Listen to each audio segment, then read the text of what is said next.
जब अल्लाह किसी से नाराज़ होता है तो उसे अपना नाम नहीं लेने देता।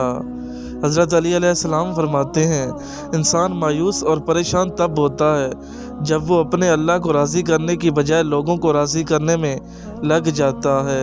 हज़रत अली अलैहिस्सलाम फरमाते हैं, नमाज़ पढ़ा करो, कोई मिले या ना मिले अल्लाह मिल जाता है, और जब अल्लाह मिल जाता है तो सब मिल जाता है। यकीन के साथ सोते रहना शक के साथ नमाज़ पढ़ने से बेहतर है, और जो शख्स कुरान को अटक अटक कर पढ़ पाता है और इसको पढ़ने में उसको मुशक्क़त होती है तो उसके लिए दुगना अजर है। जब दिल की आंखें अंधी हों तो जहरी आंखों की बनाई हरगिज़ फ़ायदेमंद नहीं होती। जब हुकूमती मामलात नाअहलों के सपुर्द किए जाने लगे तो इंतज़ार करो क़यामत का।